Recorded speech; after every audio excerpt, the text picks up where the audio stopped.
तो मध्य प्रदेश विधानसभा का शीतकालीन सत्र आज सोमवार से शुरू हो रहा है और सत्र में नई व्यवस्था लागू की जा रही है, जिसके मुताबिक लिखित वाले प्रश्न और उसके उत्तर नहीं पढ़े जाएंगे ताकि समय की बचत हो सके। विधानसभा सत्र को लेकर रविवार को सर्वदलीय बैठक विधानसभा में विधानसभा अध्यक्ष गिरीश गौतम की उपस्थिति में हुई और इस बैठक में कांग्रेस की ओर से नेता प्रतिपक्ष कमलनाथ, सज्जन वर्मा, एनपी प्रजापति और वहीं सत्ता पक्ष की ओर से संसदीय कार्य मंत्री डॉक्टर नरोत्तम मिश्रा, मंत्री अरविंद भदौरिया ने हिस्सा लिया और इस बैठक में आगामी सत्र को लेकर चर्चा भी हुई।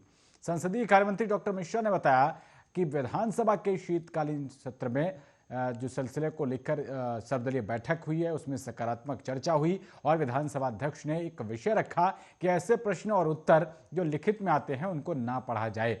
ऐसे करने से समय की बचत होगी, जिसमें अधिक से अधिक पूरक प्रश्न पूछे जा सकेंगे।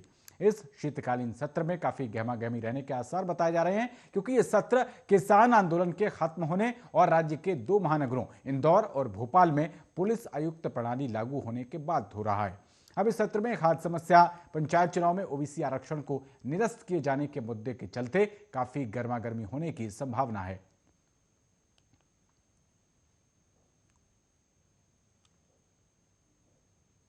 के लिए सहमत है। एक विषय अध्यक्ष जी ने ठीक दिया था कि जो प्रश्न लिखित में होता है और उत्तर जिसका लिखित में आता है उन दोनों को न पढ़ा जाए, उतने समय को सीधा हम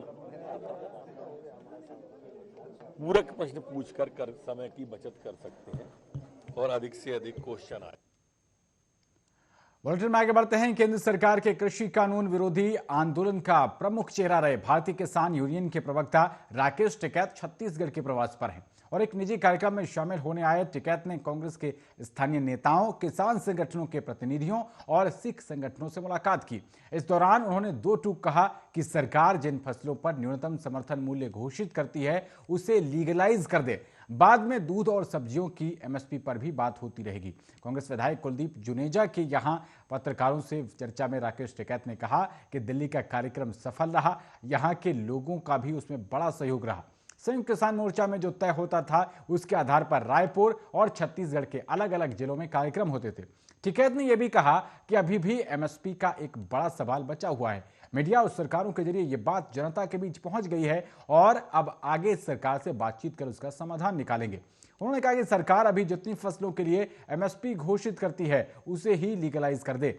एक बार वो हो गया तो आगे दूध और सब्जियों पर भी बात होगी। केंद्र सरकार की ओर से तीनों कानून वापस लेने की वजह पूछे जाने पर टिकैत ने कहा कि सरकार ने हमारा काम कर दिया, खामखां सरकार के कान में उंगली डालकर नहीं हो जाया करते।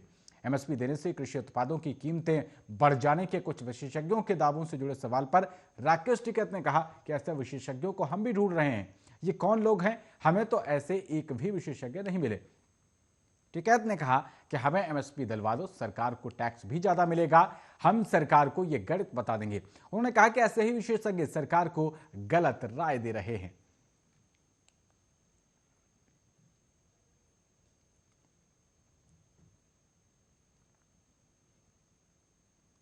तो वहीं मतदान से एक दिन पहले पूर्व मुख्यमंत्री डॉक्टर रमन सिंह और पूर्व मंत्री अजय चंद्राकर के बयानों के बाद राजनीतिक बयानबाजी तेज हो गई है। कांग्रेस के प्रदेश अध्यक्ष मोहन मरकाम ने कहा है कि भाजपाइयों की अभद्र बोली भाषा और उनका आचरण बता रहा है कि बीजेपी 15 नगरीय निकाय क्षेत्रों में बुरी तरह से चुनाव हार रही है। मरकाम ने कहा कि रमन सिंह का कलेक्टर एसपी को सार्वजनिक मंच से धमकाना, अजय चंद्राकर का लोगों को जिंदा वापस नहीं जाने देने की चेतावनी और हाथ काट लेने की धमकी, महिलाओं का बुर्का उतरवा देने की अभद्र भाषा चुनाव परिणाम के पहले का एग्जिट पोल है, जिससे स्पष्ट है कि बीजेपी मतदान से पहले हार मान चुकी है। बीजेपी नेता जनता के मुद्दों पर बात करने का साहस नहीं जुटा पा रहे हैं। उनके पास सिवाय नकारात्मक बातों के कुछ भी नहीं है और वे अभद्र भाषा बोलकर केवल समाचार माध्यमों का ध्यान अपनी ओर आकर्षित करने की कवायद में लगे हैं। मोहन मरकाम ने यह भी कहा कि 15 निकायों की जनता ने कांग्रेस प्रत्याशियों को जिताने का मन बना लिया है। लोग भूपेश बघेल सरकार के 3 साल के काम को देखकर कांग्रेस के पक्ष में मतदान करेंगे। कांग्रेस अध्यक्ष मोहन मरकाम ने कहा कि अभी चुनाव में बीजेपी के पास मुद्दा नहीं है, कोई भी विजन, कोई भी एजेंडा नहीं है, इसलिए बीजेपी अपनी चुनाव अपील में मोदी के चेहरे को आगे रखकर वोट मांग रही है। उन्होंने कहा कि पूरे देश में मोदी सरकार के खिलाफ नाराजगी है। मोदी को चुनावी चेहरा बनाकर बीजेपी अपने पैर में कुल्हाड़ी मार रही है।